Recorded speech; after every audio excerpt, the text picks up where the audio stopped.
Assalamualaikum warahmatullahi wabarakatuh. Ketemu lagi dengan saya di channel CBTech Indonesia. Sudah banyak STB televisi digital yang kita review, baik yang versi combo ataupun yang bukan versi kombonya. Dan yang saya pegang ini merupakan keluaran atau import dari Vietnam, yaitu mereknya VTC T201. Harganya sangat terjangkau sekali, hanya di Rp130.000 saja. Dan mungkin saja kedepannya harganya menjadi lebih murah. Untuk link pembelian terbaik seperti biasa nanti akan kita berikan di deskripsi video. Nah, untuk boxnya sendiri teman-teman bisa lihat dan perhatikan ya. Nah, terlihat dengan jelas ini merupakan tulisan Vietnamnya. Kemudian di bagian sisi yang lain adalah seperti ini ya. Biasa saja sih kalau saya melihatnya. Kemudian di bagian sisi yang lain, di bagian bawahnya, nah ini menggunakan bahasa, ya seperti bahasa Inggris ya, yang lebih mudah kita pahami, terkait dengan fitur-fitur yang terdapat di STB VTC T201 ini. Secara umum, semua fitur yang terdapat di dalamnya sama saja seperti STB kebanyakan yang kita gunakan. Nah, ini tidak ada logo ber-SNI-nya dan juga tidak terdapat di sini dan keterangan informasi ya terkait dengan EWS. Tapi mudah-mudahan saja nanti setelah kita lihat menunya, fitur untuk EWS tersebut tersedia. Baik, selanjutnya kita buka saja ya. Kita lihat kelengkapan apa saja yang kita dapatkan dalam paket penjualannya.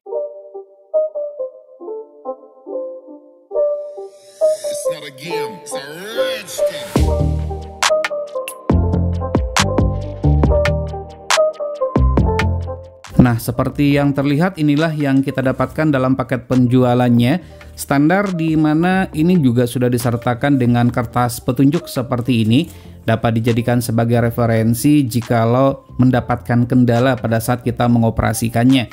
Walaupun ini diimport dari Vietnam, namun untuk tulisan buku petunjuknya itu sudah ditulis dengan menggunakan bahasa Inggris sehingga lebih mudah kita memahaminya jika dibandingkan dengan menggunakan bahasa Vietnam yang mungkin saja banyak di antara kita yang tidak dapat untuk membacanya. Tidak masalah ya, walaupun tidak ada bahasa Indonesia.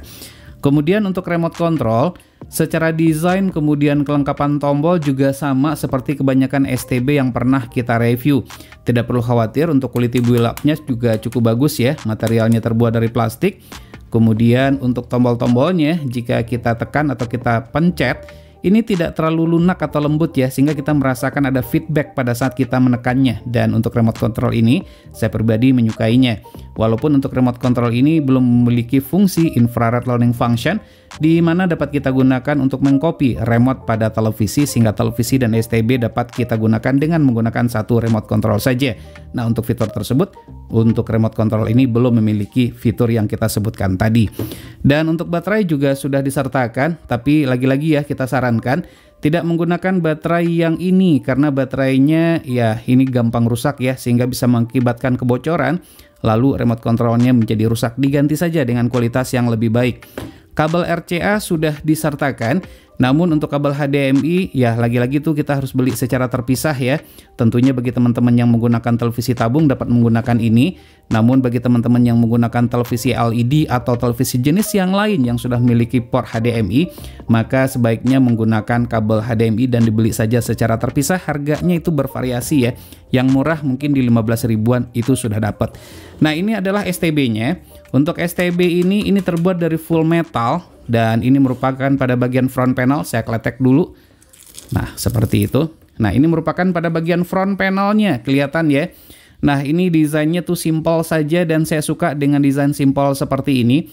Untuk tombol ada 3 tombol utama yang terdapat di sini, ada tombol power, kemudian tombol panah atas dan bawah. Tombol menu tidak ada. Dan bagian yang saya tunjuk ini merupakan LED display. Cukup besar ya untuk LED displaynya. Untuk tipe dari STB tertulis di bagian pojok sebelah kiri ya. Ada tulisan VTC T201. Kemudian untuk bagian atas, nah ini ventilasi udaranya sangat banyak sekali. Dapat dilihat hampir di semua sisi bagian atasnya. Sehingga tuh sirkulasi udara akan menjadi lebih lancar. Nah, bisa dilihat kemudian di bagian samping kanan juga sangat banyak sekali untuk ventilasi udaranya. Termasuk pada bagian samping sebelah kiri dan di bagian bawah ya. Di bagian bawahnya pun ventilasi udara juga sangat banyak.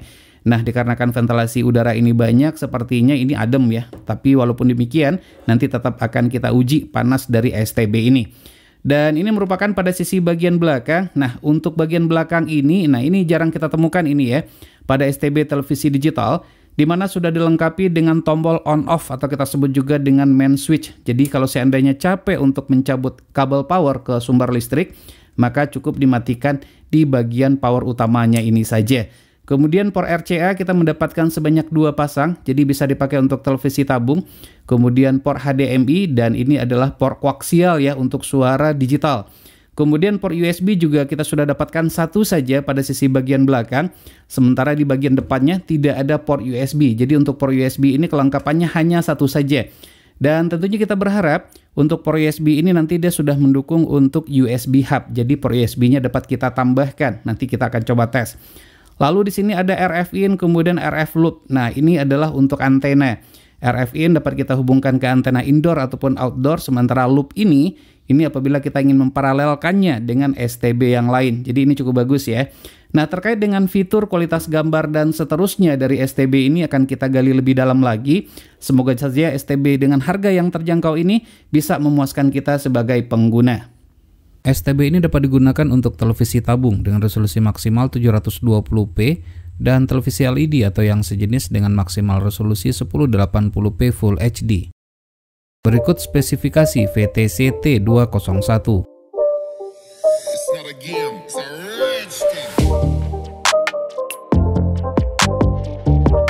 Terdapat hanya 3 tombol operasi saja pada front panel, yaitu tombol power, channel up, dan channel down, dengan LED display yang cukup besar sehingga terlihat jelas dibandingkan dengan STB lainnya. Pada LED display juga dilengkapi dengan lampu indikator untuk lock sinyal dan standby. Ventilasi udara didesain dengan sangat baik sekali, sehingga sirkulasi udara cukup lancar. Pada suhu ruangan 26,7 derajat Celcius, menyala selama kurang lebih 1 jam, suhu STB ini berada pada 43,6 derajat Celcius, suhu yang tergolong adem.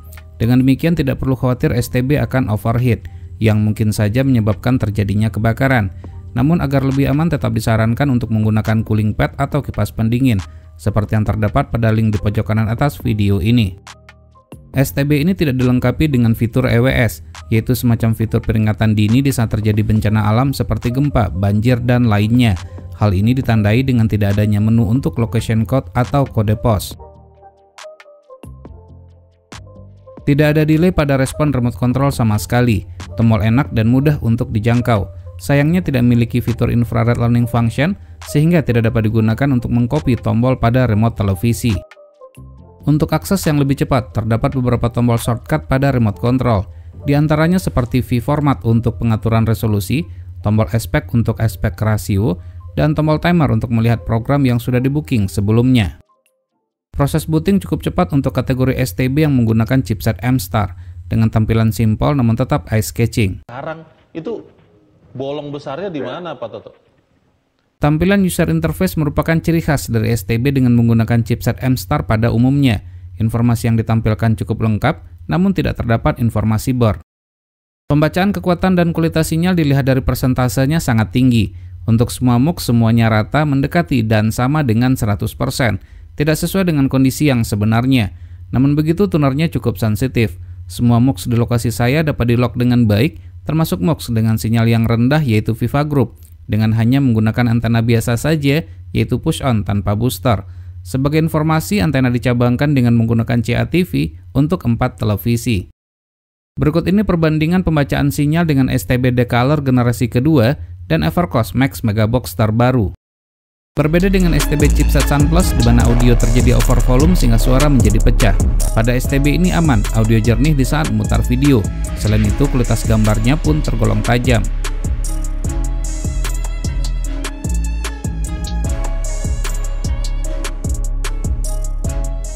Perpindahan channel SD dan HD lancar, di mana terdapat black screen di saat perpindahan channel. Namun hal tersebut bukan berarti delay. Untuk sebagian STB, untuk mod perpindahan ini terdapat mod black screen dan freeze. Memiliki hanya 4 kelompok channel favorit saja, dengan nama tidak dapat untuk di-rename atau diubah, memudahkan saat untuk menentukan channel tertentu yang sering ditonton. Channel juga dapat diurutkan, dan namanya pun juga dapat untuk diganti. Menariknya, untuk channel-channel tertentu dengan alasan keamanan jika diinginkan maka dapat untuk di-lock, sehingga untuk menontonnya harus masukkan kata kunci sesuai dengan yang sudah kita tentukan sebelumnya. Kini Anda bisa menikmati tayangan BN Channel. Sama dengan STB yang lain, VTC T201 juga dilengkapi dengan fitur EPG. Jika tersedia, fitur ini memudahkan bagi kita untuk melihat susunan acara, termasuk sinopsis tayangan yang akan ditonton. STB ini memang hanya memiliki satu port USB saja. Bagi yang membutuhkan lebih dari satu port USB, kabar baiknya port USB tersebut dapat ditambahkan dengan menggunakan USB hub. Dengan fitur record dan time save, maka kita dapat merekam tayangan tertentu dan mempost tayangan tersebut untuk sementara waktu. Jangan lupa untuk memasang flash disk ataupun hard disk terlebih dahulu melalui USB port yang sudah tersedia. Sekarang kita masuk ke tampilan menu dan akan kita bahas satu persatu untuk fitur-fitur pentingnya saja. Agar tidak rancu, maka pilihan bahasa OSD kita pilih bahasa Inggris. Perlu juga untuk diketahui, STB ini tidak memiliki pilihan bahasa Indonesia. Desain tampilan menu menurut kami kaku sehingga kurang menarik, mirip seperti tampilan menu pada STB Mediohome MH88 dengan opsi yang lebih sedikit. Namun demikian tetap user-friendly sehingga mudah dalam penggunaan. Pada pilihan program, ada opsi program edit, EPG, short, dan LCN. Namun sayang tidak terdapat opsi acu untuk update channel secara otomatis tanpa harus di-scan ulang. Bagi yang belum mengetahui, LCN berfungsi untuk mengurutkan channel secara otomatis sesuai dengan urutan yang sudah diberikan pada MUX. Submenu program edit berfungsi untuk manajemen channel, seperti mengurutkan dan lainnya. Lengkapnya silakan cek link video yang terdapat di pojok kanan atas. Pilihan picture berisikan pengaturan untuk resolusi dan beberapa pengaturan lainnya, seperti TV format dan video output. Pada menu channel search atau pencarian dapat dilakukan secara otomatis dan manual. Agar semua channel dapat terscan dengan baik, jangan lupa untuk opsi channel type di-set ke all. Untuk antena power atau daya antena jika diaktifkan maka akan berikan tegangan sebesar 5 volt. Pastikan antena yang digunakan mendukung, jika tidak maka sinyal akan menjadi zonk atau 0%. Berikut pilihan pada menu time. STB ini dapat mati secara otomatis dengan mengatur waktu pada submenu time. Selain itu, dengan menggunakan fitur power on atau off, maka STB ini dapat dijadwalkan untuk menyala dan mati secara otomatis setiap harinya sehingga dapat menghemat daya listrik terpakai dan menjadikan STB lebih awet. Menu option berisikan pengaturan untuk bahasa, subtitle, dan audio. Walaupun harganya murah, VTC T201 memiliki fitur Dolby Audio, tatanan audio canggih dan jernih dengan perangkat televisi dan sound system yang mendukung. Untuk mengaktifkan fitur Dolby Audio tersebut, silakan atur submenu digital audio ke raw HDMI on melalui port HDMI atau ke raw HDMI off melalui port koaksial. Pilihan sistem berisikan banyak pilihan untuk pengaturan STB ini. Berikut pilihan pengaturan yang tersedia.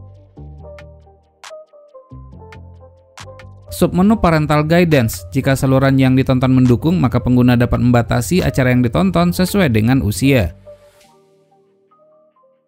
Untuk mengembalikan ke setelan pabrik, maka dapat memilih Factory Default dengan kata sandi 0 sebanyak 6 kali.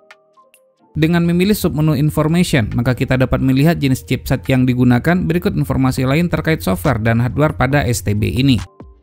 Upgrade firmware dibutuhkan agar STB berada pada performance terbaiknya. Dapat dilakukan secara offline saja melalui submenu Software Update. Sebaiknya menggunakan UPS untuk menghindari listrik mati yang dapat mengakibatkan kerusakan. Submenu Network Setting adalah pengaturan untuk mengkoneksikan ke jaringan internet. Hanya dapat menggunakan USB Wi-Fi dongle saja dengan chipset MT7601. Tidak mendukung USB Ethernet adapter dan USB 3G 4G modem serta USB tethering. Menu USB berisikan submenu seperti berikut ini. Submenu Multimedia berfungsi untuk memutar musik, foto, movie atau film, dan video hasil rekaman. Berikut perbandingan kualitas video STB ini dengan Decaler DC001 generasi kedua.